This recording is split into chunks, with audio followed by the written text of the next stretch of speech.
Selamat siang saudara-saudaraku. Pada hari ini kita akan memasuki renungan minggu biasa yang ke-17.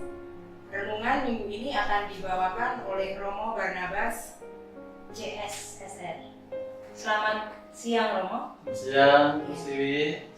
Ini Romo untuk bacaan minggu ini ya Romo. Bacaan pertama itu ada sesuatu yang ingin saya tanyakan atau umat tanyakan ya tentang cerita tentang Sodom dan Gomora. Ya.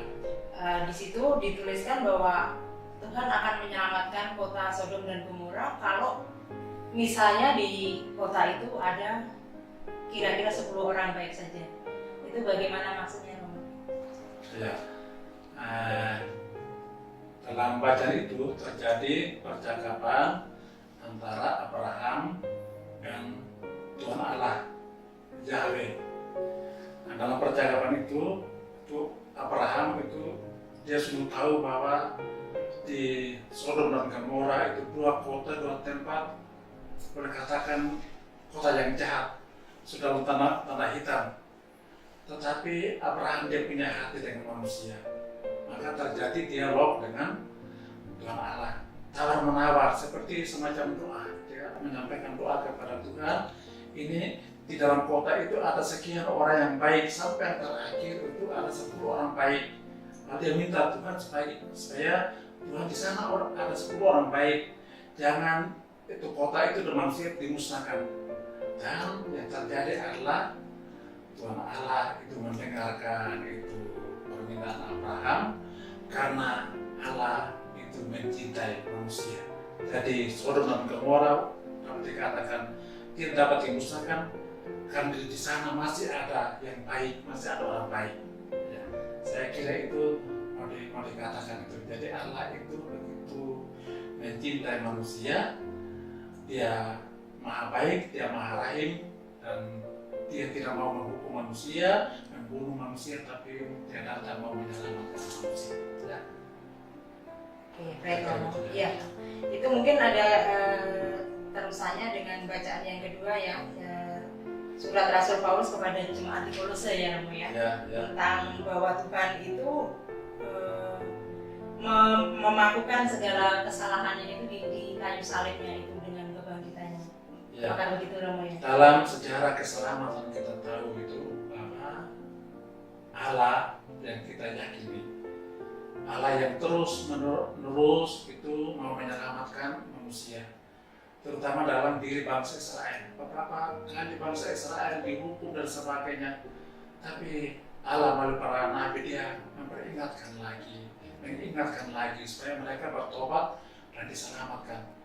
Dan itu memuncak pada diri Yesus Kristus yang mengutus putranya Yesus Kristus ke dunia ini untuk menyelamatkan manusia. Dan Dia menyelamatkan manusia dengan Yesus aku di kayu salib, dan Dia mati, Dia bangkit untuk keselamatan kita, untuk menebus kita. Itu semua dalam rangka Tuhan mau menyelamatkan manusia. Dikatakan Allah datang bukan untuk menghukum, melainkan untuk menyelamatkan. Itu nyata, itu cinta Allah yang begitu besar itu dalam diri Yesus Kristus yang lahir, yang hidup, yang menderita sengsara, mati di kayu salib, dan pada hari ketiga bangkit untuk keselamatan kita manusia. Baik Romo.